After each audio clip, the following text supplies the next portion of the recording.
take a moment to thank our sponsor, CatchMark Technologies. If you're looking for technical support, structured cabling, cybersecurity, or digital marketing, they're your go-to team. With tons of experience, they will guide you through all of your technical problems. Reach out to them at catchmarkit.com. All right, welcome to episode number, I think it's 10 now, of the Benchwarmers Perspective. Today, I'm here with repeat guests, TJ and Ken Byard. Now, first time this season, but used to be a regular on the good old CatchMark SportsNet podcast. What have you been up to lately? Not much, principal up at Hart now. Still a Norse fan, following TJ around doing his thing, and just enjoying life and all that good stuff. CatchMark SportsNet. CatchMark. I'm trying, right? Trying to get hired, right? Yeah. So what's it like taking over as Hart principal now? Obviously we all know the story and the unfortunate circumstances of Mr. Moran. But it's a great place to be. The staff there is phenomenal. The kids there have been great. The superintendent's wonderful. I kind of knew some of the work that Troy was doing up there, and so I thought maybe it was a good opportunity to try to continue his legacy and honor him by continuing the work that he had planned for those guys up there. But it's been a good fit so far, I think. Yeah, and now I feel like when we had the podcast at the beginning of the season, for the winter season at least, you guys had just gotten off you're one of the best playoff runs in recent history up at North Muskegon. And then now you're going. You have one of the best records in the state. I think you guys are state ranked now, if I'm not mistaken. I think so. In one of those polls or whatever. Yeah. And have a good outlook at your bracket for the districts starting next week. What's going through your mind now that you've had a successful football season and now you're looking at a pretty successful basketball season? We just want to get to Breslin. Pretty much. We just want to. Of course, you gotta take it game by game. Go districts first, but we all want to get to Breslin. Yeah. And what's it like to watch that? It's been a lot of fun, and it hasn't just been a 1 year or 2 year thing. It's been a commitment by a group of juniors and seniors from last year that really kind of bought into their potential, and parents that kind of pushed and encouraged their kids because I think they saw the potential. And so it's been fun to kind of see the fruits of their labor over the course of the last 3-4 years. Yeah. So was it a lot of driving with having to go up to what is it? Menominee, and then now the farthest you have to drive is probably Grand Rapids. The basketball season hasn't been that bad. Yeah. Just typical league games. Benzie. I know that one was in there right at the beginning. How was that tournament? I've never heard of that tournament. It was fun. Their gym was really nice, but we played Lapeer in the championship, and they were pretty good, but we took care of them. So. So what's kind of next for North Muskegon basketball, North Muskegon sports? Go ahead. Track and baseball after we try to make it to Breslin for basketball, I guess. Yeah. Baseball's supposed to be pretty good. Track's supposed to be pretty good again. I know you guys are solid in baseball last year. What's the outlook for baseball this year? Well, I'm not playing. Let's take another moment to thank our sponsor, Shoreline Restoration and Construction. Did a storm recently hit your business, home, or other building? Then Shoreline Restoration and Construction can help. They are a leader in remodels, new construction, and much, much more. They also restore water-damaged buildings, flooded basement, and so much more. So, you're not? No. So huge development here. Yeah, heartbroken. I think they should be pretty good. What's the decision on not playing? You just run track instead? Yeah, pretty much. How do you feel about that? It's a little sad. He started as a center fielder, outfielder for the last 3 years, and so seeing a senior year not kind of fruition, it's a little sad. But I also will support him in whatever he wants to do, and that track team I think should be pretty good. Yeah. They got a chance to maybe do make some noise, so that'll be fun to watch. So, question for you: You're principal at Hart. Yeah. And he goes to North Muskegon. They're about 40 minutes away. 30 minutes door to door. Yeah. Yep. What's that like? It's been really great. I think, going into this, the superintendent understood my dynamic with having a senior especially. So he's been tremendously supportive of me prioritizing that over my work. That district as a whole, they really kind of embrace the family first concept. And so Mr. Platt has kind of let that trickle down. And so, you know, the kids know, they kind of rib me once in a while, like, hey, you know, are you going to go to our game or your son's game? And I'm just like, come on, like blood's thicker than water. And they kind of joke about it. And so we're in good standing with each other, and they know that I care about them as much as I can during the day, and I get to the things that I can get to, but they also understand that being a dad and being there for especially a senior year is a big deal. So what do you do when, I mean, they're in the same conference. What do you do when they play each other? I generally, on home game, I generally do the book, so that keeps me quiet. But the 2 times that they played this year, I really don't cheer much. I'm not a yeller. I just kind of let things happen. And so I just kind of sat by and just watched. And it's kind of nice to just watch and enjoy and not have to critique or coach or anything like that. Just kind of take it all in for the special moments that it is. They are. Yeah. So kind of tell me a little bit about the work you're doing at Hart. What's the mission there? Yeah, you know, it's really to continue, you know, the foundation that Mr. Moran laid down as far as the PBIS work to kind of raise the bar academically. And so just kind of doing those things, continuing to build on the positive culture that he has established, pouring into that staff because it's a really solid staff, pouring into the kids there because they're great kids up there. And then the community's been wonderful and supportive of the work that we're trying to do. And so just trying to continue his legacy. Mm-hmm. Yeah. So kind of here's a good question for you. When you go to a North Muskegon football game, are you there as a coach or as a fan now? So I'm pretty fortunate. I've had a chance to work with this senior class since they were in probably 4th grade. Yeah, 3rd grade, 4th grade. So I worked with them all the way through minus the 2 middle school years, which middle school's a quagmire anyway.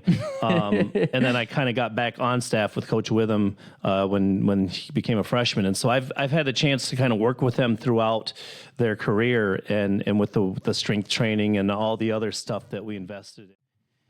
Quick break from the action to thank our sponsor. Meraki Performance is a leader in performance coaching. Whether you're looking to motivate your business or your athletic team, Meraki Performance can help. Check them out at MerakiPerform.com. So I wasn't able to watch it as a fan yet, but I can watch it through the coach's lens. Yeah. And I just appreciate the way that, you know, TJ and his classmates and teammates just go about their business. You know, they don't say much. They just kind of do the work that needs to get done, and they kind of expect to win, and it's become a cultural thing now. Yeah. Do you just expect to win everywhere you go? Pretty much. Yeah.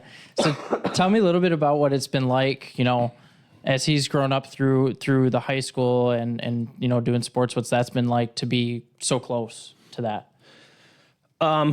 It's been 100% rewarding. I would tell you that there are moments of frustration, but as you reflect, those moments really aren't frustrating. They're just part of a process, right? And so, like I said earlier, having kids that bought in early, having parents that were supportive, working in a school system that was also supportive and saw some potential in a group of kids coming through, it's been nothing but a blessing. And I couldn't ask for more as a parent or as a member of the North Muskegon community and former administrator there. Yeah. What about for you? I mean, what's that like?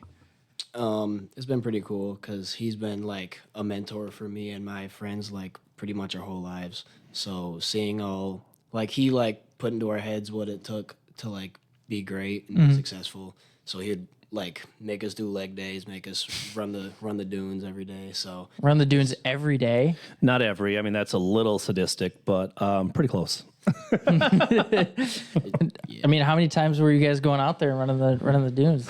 Well, most summers we try to get out there twice a week, try to do some sand work and dune work, and then he and I would go out there more often than the whole group would. But we always made it available to any kid. Hey, TJ, let them know we're going to go do dune work, and you know, for the most part, a handful of kids would show up, not prompted, not, just kind of, hey, here's an opportunity. Yeah. And that's what's been so great about this senior class is that, you just present them the opportunity and they want to compete. And so they'll show up. Yeah. Yeah. So TJ, question for you, seeing the success of your guys' basketball team, some of that, not only is you, but also Adam Dugner. What's that like, being able to watch a guy who can go off for 30 points any given night? It's kind of nice, to be honest. I mean, I don't really have to worry about putting up like 20 or 25 or something, but I can just give it to him and let him do his thing. Yeah.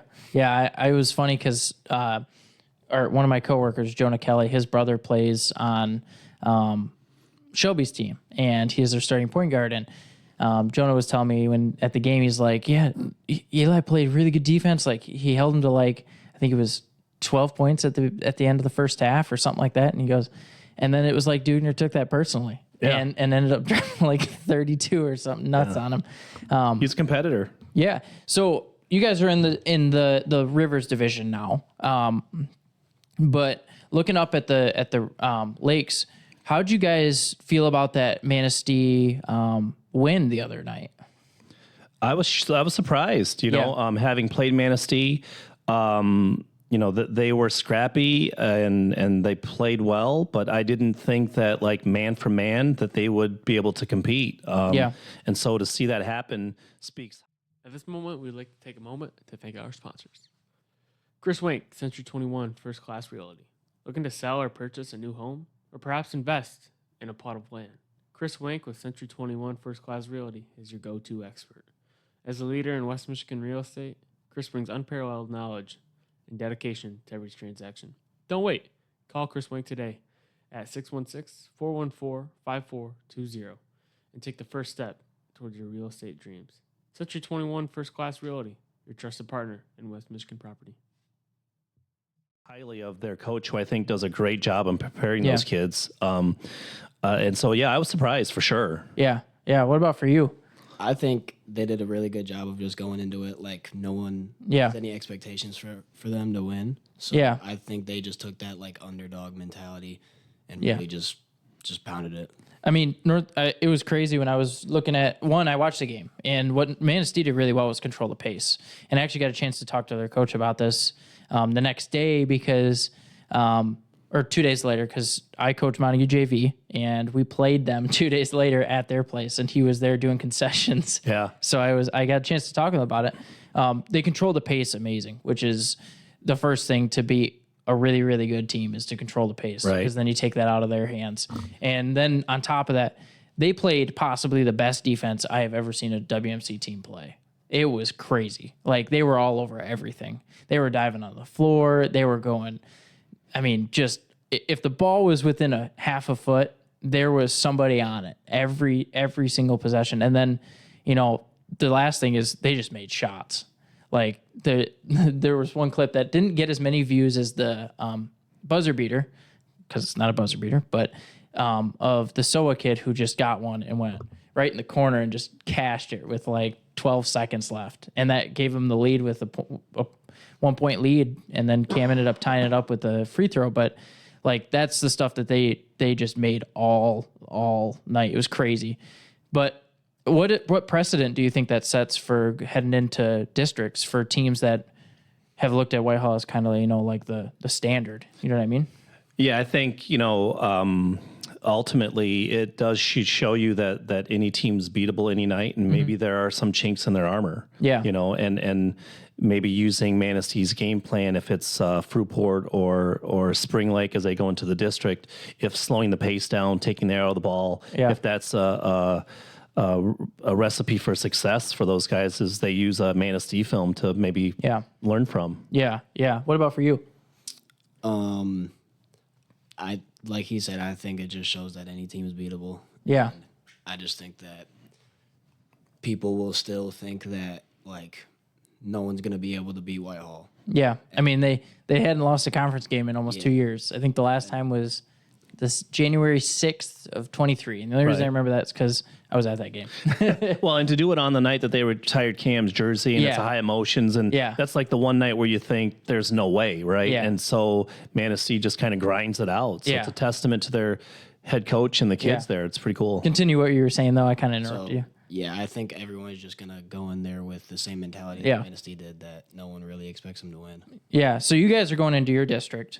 What is the team you're kind of looking out for currently? WMC's good. We'll most likely play them first round. And then we've been looking at North Point for the district championship, and they're pretty good. So any common opponents with North Point that you know of? Not really. Covenant. Oh, really? Yeah, they lost to Covenant by 7 or 9, I think.